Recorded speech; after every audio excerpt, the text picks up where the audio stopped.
Hey everyone, I want to talk about the 2032 asteroid. I saw Critical's video on it, and he said as a RuneScape player, 1.5% chance is pretty good.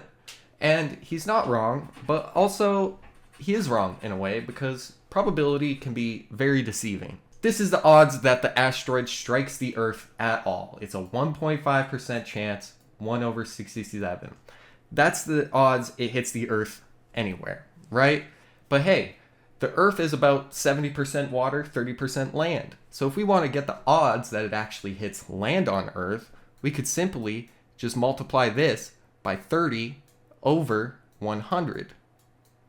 This will get us the odds that the asteroid actually strikes land on Earth. So that would be a 30 over 6,700 chance. And I know there's a much better way to write this, but we'll just whip out the old calculator. We'll go 30 over 6,700. There's about a 0. Here, we can multiply that by 100 to get the percentage. There's a 0.44% chance. 0.44% chance that the asteroid will actually strike land on Earth. We have a 1.5% chance asteroid hits Earth. This is the odds the asteroid hits Earth and hits land, which is not very likely. And you can also do the inverse, and we can find, what are the odds it'll actually hit the ocean. So we can just do the same sort of dealy. I mean, it'll just be 70 over 6,700. There you go. It's a 1% chance that it'll actually... It's a 1.04% chance it hits water.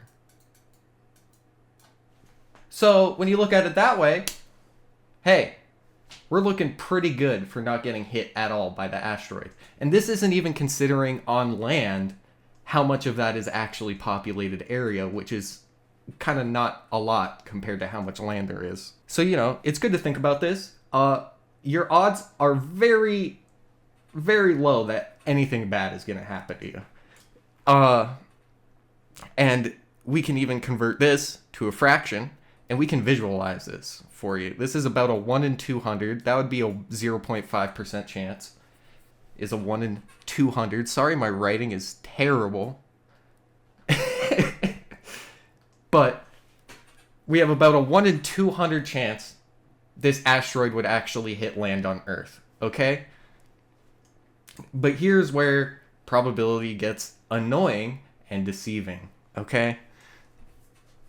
So, 1 in 200 asteroids. Say there was 200 of those asteroids in space, one of them would hit the Earth on land, right? Maybe 2 of them would hit the water. But probability doesn't exactly work that way.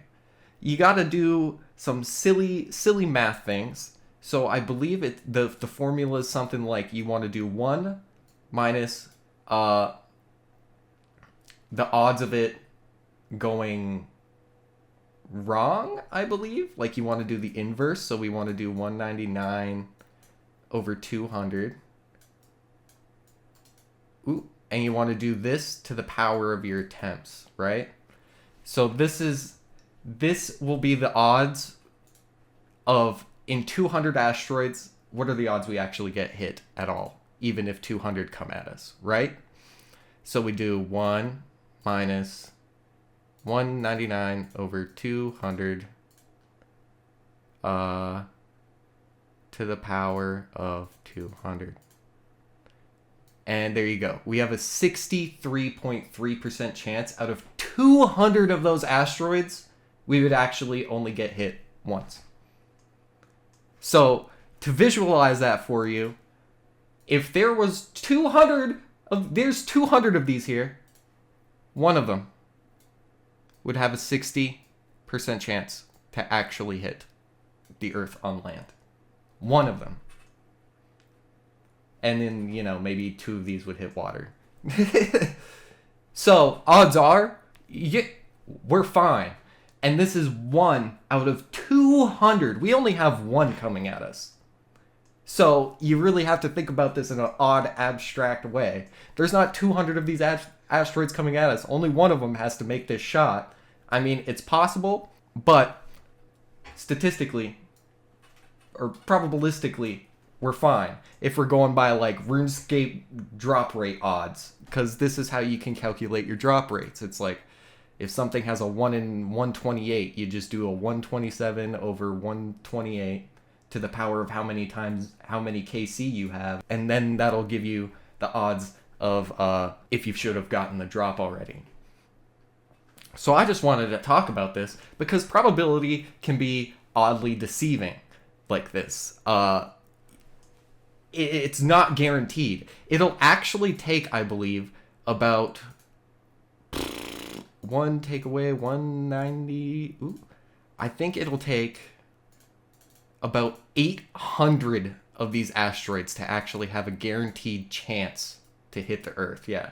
And even then, it's still not guaranteed because probability is weird and gross. So I just wanted to make this video to kind of say, hey, we're fine. There's also a lot of other things that people have just not been talking about a whole lot, which I found kind of frustrating as well. The composition of the asteroid matters a lot. If there's a stone asteroid coming at us, we're probably chilling, dude. If this is like a million tons or whatever, like we're being chilling, dude, because a million ton asteroid would burn up to be like 50. It would burn up to this amount of weight and would just become like a bunch of small stones that get thrown at us. That also would probably just burn up. It would probably be even smaller than this if it was just stone. But depending on what the asteroid is composed of will also determine how destructible it is. Because if it's stone, it'll probably just break up in the atmosphere and we would be fine. And maybe they'll just get some like meteorites that hit here and there. If it's iron or, some kind of dense metal, we're in trouble. That's not looking too hot. Whether it hits the ocean or the land, we'd have to be weary of tsunamis and all that because not much of it's going to burn up in the atmosphere. Some of it still will. Not the whole weight of the asteroid is going to hit the Earth. That's also something you got to think about. But yeah, I just wanted to make this little video talking about this because it's been frustrating seeing people scared of the asteroid when in reality, I think, like, statistically, I think we're going to be fine. And if we're not, you got to think about it this way. There are people who are watching this thing like a hawk, and I think I was watching a thing in 2028 or something, it'll be closer to the Earth and we'll be able to tell for sure if it's actually going to hit or not. And if it is going to hit, we would be able to calculate the trajectories probably more accurately and actually tell where it's going to hit. And if it was going to hit a populated area, we would get everyone out of there. And it would hopefully not be as bad as everyone thinks it would be. There's a lot of fear-mongering around it being a city-killing asteroid and blah, blah, blah, blah, blah, blah.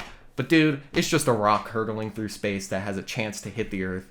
And, we're just going to have to see what happens. And I think odds are we're chilling. And to sign off on this statistically heavy episode, I want to point out some things here. There are no confirmed deaths by an asteroid impact, but there are historical accounts of apparent deaths. Odds are someone's probably been murked by an asteroid here or there sometime before we could actually, write down and keep track of it. Let's see. An asteroid may have exploded over China, killing tens of thousands of people. Anyways, maybe a couple dozen thousand people have died to an asteroid on Earth over all of history. Just think about this. Yes, one has killed all of the dinosaurs, but that was literally millions of years ago, and we've been chilling ever since. And if something like that is going to come at us, we're just screwed. There's going to be nothing we can do about it. Hate to break it to you. But how many people have died to war? More than 37 million people have died in fighting wars since 1800. So I want you to just think about that for a moment. millions of people have died to human conflict. So I don't know if you should be more scared of this asteroid in the sky or the people on Earth. Like, we gotta figure our shit out, guys. This thing doesn't matter. I've shown you the odds. I've shown you the odds. Why can't we have peace? All right. Anyways, maybe the answer is in the stars. We all got to see the Earth from above and be like, there is no borders. We're all just the human race. What are we doing? Because, man, I'm tired. I'm tired. Can we stop fighting? Anyways, sorry, this was a weird rant. I hope this video made sense. I hope you guys enjoyed. Sorry if it was a little rambly, a little off the chain. I just was feeling sort of passionate about it. And yeah, that's pretty much it. My last orbit of the world was even more rich and magnificent and awe-inspiring than all of the ones before it. The unheralded beauty of our planet and of where it sits and the environment that we're in is so constantly magnificent that when you're looking at it, you talk in hushed tones. You know, like you've walked into a giant forest or the most beautiful cathedral on earth. You don't talk in a big brassy voice there. You're reverential of where you are.